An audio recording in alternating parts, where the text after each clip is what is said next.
সবাই 2 বছর পড়াশোনা করে, সবাই ওই সেম বইটাই পড়ে, কিন্তু সবাই কেন চান্স পায় না? এখন আমি তোমাকে একটা উদাহরণ দিই। ধরো ঢাকা ইউনিভার্সিটিতে সিট হচ্ছে 1700-এর আশেপাশে, আর ঢাকা ইউনিভার্সিটিতে পরীক্ষা দেয় হচ্ছে 1,30,000-এর মতো স্টুডেন্ট, এরকম রাফ একটা আইডিয়া। তুমি আমাকে বলতেই পারো যে ভাই সবাই পড়ে, সবাই 2 বছর পড়ে, সবাই সেম বই পড়ে, তো সবাই তো চান্স পাবে না। কেন পাবে না? কারণ সিট তো মাত্র 1700, 1.5 লাখ পরীক্ষা দিলেই তো হবে না।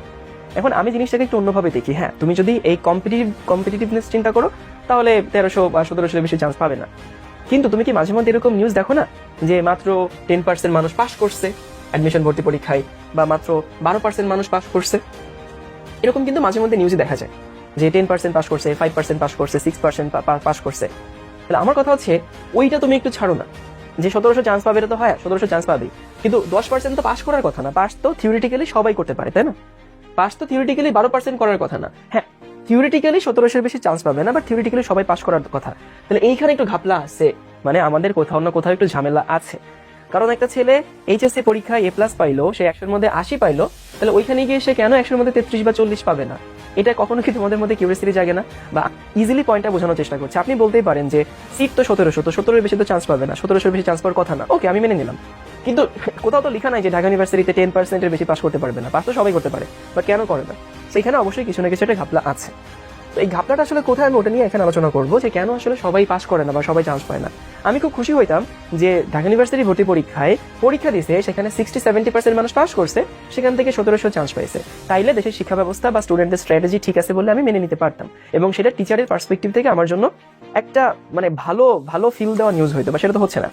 তো আমি সবসময় বলি, এটা আমার ক্লাস বা আমার ভিডিও আগে যারা দেখছে, একটা মানুষের ভালো করতে গেলে 4টা জিনিসের কম্বিনেশন দরকার। একটা, তার মেধা দরকার। মেধা বলে দুনিয়াতে কিছু জিনিস এক্সিস্ট করে, সেই তর্কে এখন আর না গেলাম, আমি মেধাবী মানুষ দেখছি আমার লাইফে। তার একটা ভালো পরিবেশ দরকার।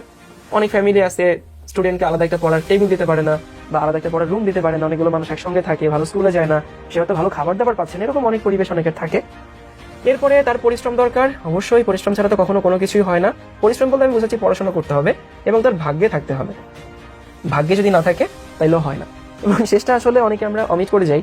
আমি সবকিছু আমার হাতে যা আছে করলাম, আমি আমার স্টুডেন্টকে ফোর্স, আমার স্টুডেন্ট মেধাবী, আমার স্টুডেন্টকে আমি ভালো পরিবেশ দিলাম, সে পরিশ্রমও করছে, বাট ভাগ্যে যদি না থাকে, মানে আমি এরকম অনেক দেখছি, একটা স্টুডেন্ট নিজের পক্ষে যা যা করার বা টিচারদের পক্ষ থেকে যা যা করানোর আমরা সবই করাইছি, বাট তারপরও তার হয় নাই, এবং এমন করে কিছু ঘটছে যেটা তার হাতে ছিল না।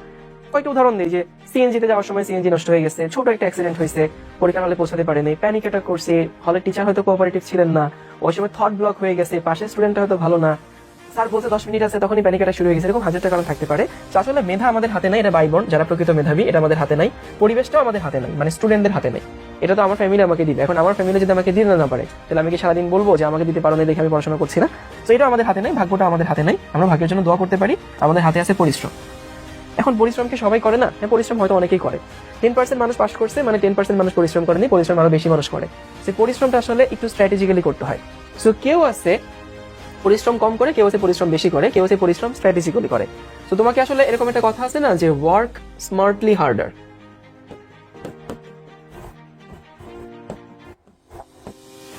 শুধু ওয়ার্ক হার্ড বললে আসলে এখন কোপ আপ করা টাফ, তোমাকে স্মার্টলি হার্ড ওয়ার্ক করতে হবে। হ্যাঁ, কেউ যদি মাত্রাতিরিক্ত হার্ড ওয়ার্ক করে, সে স্মার্টলি করুক, নর্মালি করুক, দিন শেষে সে একটা রেজাল্ট বের করে আনতে পারে, বাট ওই সংখ্যাটা খুবই কম। তুমি যদি এই টাইপের কম্পিটিটিভ এক্সামে যদি স্মার্টলি হার্ড ওয়ার্ক না করো, তাহলে তুমি আটকে যাবা। এখন স্মার্ট হার্ড ওয়ার্ক করতে কি বোঝায়? ফার্স্ট অফ অল, কেন আসলে অনেকে চান্স পায় না? আমাদের স্টুডেন্টরা এসএসসি পরীক্ষার পরে আমরা একটা ভ্যাকেশন পাই, ওই ভ্যাকেশনটাকে আমরা সেই এইচএসসি পর্যন্ত এক্সটেন্ড করি। তার মানে দেখো তো, থাকে না মর্নিং শোজ দ্য ডে, একটা স্টুডেন্ট শুরুতে যদি কলেজে সিরিয়াস না হয়, তাহলে পরবর্তীতে গিয়ে তার কোপ আপ করে ঝামেলা হয়। এই সিরিয়াসনেসের অভাবটা তাকে পরবর্তীতে অনেক ভোগায়। নাম্বার 2 হচ্ছে, কলেজে ওঠার পরে সে নতুন পরিবেশ পেয়ে যায়, মানে একটু ফ্রিডম দেয় বাসা থেকে, হয়তো সে একটা ফোন নিচ্ছে নতুন, তার বন্ধু বান্ধব নিয়ে এখন আম্মু একটু কম খোঁজ নেয়। তো এই সময় দেখা যায় সে অনেক খারাপ সঙ্গে মিশতে পারে, অনেক মেয়ে পাল্লায় পড়তে পারে, মেয়ে ছেলে পাল্লায় পড়তে পারে, অনেক কিছু করতে পারে। এই কারণে পড়াশোনা থেকে একটা বিশাল ডিস্ট্রাকশন চলে আসে। এরপরে সে স্কুল এবং কলেজের পড়াশোনার মধ্যে কিছু ডিফারেন্স আছে। স্কুলে তুমি কুয়ার ব্যাংক ছিল, কলেজে তোমাকে সাগরে যেতে হবে। এখন যে সারা জীবন কুয়ায় ছিল, মিঠা পানিতে ছিল, অল্প জায়গায় ছিল, সাগরে এসে সে দেখে ওরে বাবা পানি তো নোনা হয়ে গেছে, জায়গা তুমি কুল কিনারা পাই না। তো এটা একটা কারণ হতে পারে। স্কুলে একটাই বই, সারা দেশে এক বই পড়ানো হয়, সাল্লাহ ওই এক বই থেকে পড়ান, ওইখান থেকে প্রশ্ন আসে, ওইখান থেকে কমন পড়ে, ওইখান থেকে তুমি আনসার করো। কলেজে কিন্তু এই ঘটনা ঘটে না। কলেজে তোমাকে কনসেপ্ট শিখতে হয়, নিজের মাথায় সেটাকে প্রসেস করতে হয়, তারপরে সেটা ডেলিভারি করতে হয়। অ্যাডমিশনে তো আরো বেশি। তো তুমি যদি এইটুকু এনশিওর করতে না পারো, তুমি যদি ভালো প্রপার গাইডলাইন না পাও, স্মার্টনেস না পাও, তাহলে অনেকে পিছিয়ে যায়। এরপরে আসি একাডেমিক না অ্যাডমিশন। শুরু থেকে আমরা অনেকে এই কনফিউশনে ভুগি। অনেকে দেখা যায় শুরুতেই অ্যাড্রেনালিন তাড়িত সিদ্ধান্ত নিয়ে ফেলে যে আমি এখন থেকেই অ্যাডমিশন একেবারে কাঁপাই দিব, তো সে অ্যাডমিশনের প্রবলেম সলভ করতে করতে দেখা যায় তার একাডেমিকই ঠিক নাই। মানে দেখো আমি তোমাকে একটা গাছ দেখাই, একটা গাছ আমাদেরকে ফল দিবে তাই না, ধরো গাছের এই হচ্ছে গোড়া আর এই হচ্ছে আমাদের সেই গাছ। দেখা যায় কিছু এটা হচ্ছে আমাদের অ্যাডমিশন, বুঝছো, অ্যাডমিশন নলেজ, এটা হচ্ছে আমাদের একাডেমিক নলেজ। একাডেমিক নলেজে শিখতে হয় বেশি, প্র্যাকটিসটা কম। অ্যাডমিশনে হচ্ছে শিখবো কম, প্র্যাকটিসটা বেশি করবো। তো অনেক সময় দেখা যায় একটা স্টুডেন্ট শুরু থেকেই এইটা ঠিক না রেখে না সে অ্যাডমিশনের এই কোয়েশ্চেন ব্যাংক শুরু করে, শুরু থেকে একেবারে শুরু থেকে একটা চ্যাপ্টার ভালো মতো পড়েই নেই, বাট আবেগতাড়িত হয়ে গেছে। শুনছে যে অমুক ডিউতে ফার্স্ট হয়েছিল, সে শুরু থেকে 9-10 বসে অ্যাডমিশনের পড়া পড়ে আসছে। সবাই তো ও না আসলে। তো শুরু থেকে সে একাডেমিকের পড়া বাদ দিয়ে, কনসেপ্ট ভালো মতো শেখা বাদ দিয়ে সে অ্যাডমিশনের পড়াশোনা শুরু করে দেয়। এটা একটা হিতে বিপরীত করে। আবার অনেকে দেখা যাচ্ছে যে শুরু থেকে খালি একাডেমিকে ঘোরাফেরা করে, খালি বেসিক শিখতে যায়, খালি বেসিক শিখতে যায়, অ্যাডমিশনে যায় না। এটাও একটা ব্যাকফায়ার করে। তো তোমাকে আসলে সাইমultaneously এই দিকেও গ্রো করতে হবে, এই দিকেও গ্রো করতে হবে। খুব ভালো হয় আমি কলেজে ভর্তি হওয়ার পর থেকেই আমি যখন কোনো টপিক পড়তাম তখন বিশ্বাস করো আমি মাথায় নিতাম না যেটা আমি একাডেমিকের জন্য পড়ছি না অ্যাডমিশনের জন্য পড়ছি। ফার্স্টে ফিজিক্সে তুমি পড়বা হচ্ছে প্রজেক্টে। এখন তুমি যখন প্রাস পড়বা, ভাই তুমি প্রাস পড়ো না, তোমার দরকার নেই তো একাডেমিকে লাগবে না অ্যাডমিশনে লাগবে, তুমি প্রাসটা পড়ো। কিভাবে? একটা কারো কাছ থেকে ক্লাস করো, সেই ক্লাসটা ভালো মতো 2-3 বার রিভিশন দাও, খাতা রিভিশন দাও, মূল বইয়ে যাও। তুমি যে বইটাই পড়ো না কেন সেই বইতে যাও, সেই বইতে কি লেখা আছে সেটা পড়ো, সেই বইয়ের অনুশীলন এটা নিয়ে এক্সারসাইজ আছে সেটা তুমি সলভ করো। তোমার কাছে টেস্ট পেপার থাকবে, তুমি সেখানকার সলভ করো। খবরদার টেস্ট পেপার সলভ কিন্তু আমরা কমন পাওয়ার জন্য করি না, প্র্যাকটিসের জন্য করি। এরপরে তোমার কাছে কোয়েশ্চেন ব্যাংক আছে, তারপরে কোয়েশ্চেন ব্যাংক সলভ করো। তাহলে দেখো তুমি ক্লাস করলা, ক্লাস নোট রিভিশন দিলা, তুমি মূল বই পড়লা, মূল বইয়ের অনুশীলনী পড়লা, তুমি হচ্ছে কোয়েশ্চেন ব্যাংক করলা, তুমি টেস্ট পেপারস করলা, আর কিছু বাকি থাকে না। হ্যাঁ এখন তুমি তো বলবা যে ভাইয়া এত কিছু সময় কই পাবো? সময় পাওয়া যায়, সময় কই পাওয়া যায় আমি তোমাকে বলছি। তুমি তোমার ফোনটা হাতে নাও, ফোনটা হাতে নিয়ে দেখো তোমার ফোনের স্ক্রিন টাইম কত। দেখবা যে ডেইলি তোমার অ্যাটলিস্ট 2 থেকে 3 ঘন্টা, যারা একটু এক্সট্রিম চালাও 5 থেকে 6 ঘন্টা এইটার মধ্যে যায়। হ্যাঁ বললো না যে সবসময় তুমি ক্লাসের মধ্যে থাকো, ফোনে ক্লাস করো। সো ফোনের দিকে তাকালেই বুঝবা সময়টা কোথায় আছে। আরেকটা জিনিস, এই যে এতগুলো মানে স্টেপ বললাম যে মূল বই, খাতা, টেস্ট পেপার, প্রশ্ন ব্যাংক, হ্যান ত্যান, আসলে তুমি যদি মূল বইটা ভালো পড়ো দেখবা টেস্ট পেপার সলভ করা ইজি হয়ে গেছে। টেস্ট পেপার যদি সলভ করতে পারো তাহলে দেখবা যে তোমার প্রশ্ন ব্যাংক সলভ করাটা ইজি হয়ে গেছে। সো টেকনিক্যালি আসলে সময় খুব বেশি লাগে না, আর একজন ভালো টিচারের কাছে পড়লে ক্লাসেই সবকিছু কভার হয়ে যায়। তবে মূল বই পড়তে হয়। এতে করে কি হয় দেখো, দিন শেষে এই পাশেটাও গ্রো করছে, দিন শেষে এই পাশেটাও গ্রো করছে। আরেকটা জিনিস হচ্ছে সিরিয়াসনেস। আমরা সবাই আসলে সিরিয়াস হই একেবারে 11th আওয়ারে, মানে ওই যে এইচএসসি পরীক্ষা 3 মাস আগে টেস্ট পরীক্ষা হয়, তারপরে আমাদের চলন আরে বাবা আমাকে কিছু করতে হবে। আগের বছরের ইমিডিয়েট সিনিয়রদের রেজাল্ট দেয়, অমুক পাই নেই তার দুঃখের খবরগুলো দেখি, অমুক পাইছে তার সেলিব্রেশন দেখি, তখন আমাদের মনে হয় যে না আমাকে কিছু একটা করতে হবে। কিন্তু ভাই তখন না আসলে যদু মধু কদু সবাই সিরিয়াস হয়।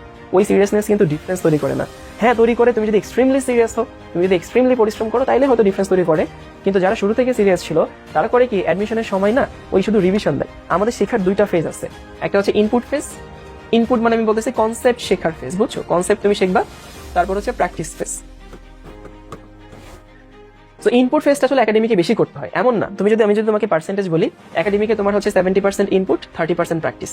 আর অ্যাডমিশনে 30% ইনপুট, 70% প্র্যাকটিস। এটা হচ্ছে হয়।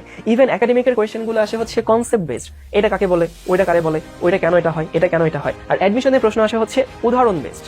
যেমন একাডেমিকে প্রশ্ন আসে ফাজানের নীতি লিখো, অ্যাডমিশনের প্রশ্ন আসে কোন যৌগটি বেশি আয়নিক বা কোন যৌগটি বেশি পানিতে দ্রবণীয় হয়। সো এই ডিফারেন্সটা যদি বুঝতে না পারে একটা স্টুডেন্ট তখন সে অ্যাডমিশনে ভালো করে না।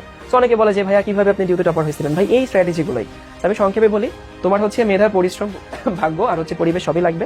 এই একটাই তোমার হাতে আছে ভাই, মাত্রাতিরিক্ত পরিশ্রম করতে হবে। পরিশ্রম ছাড়া কোনো উপায় নেই, সফলতার কোনো শর্টকাট নাই।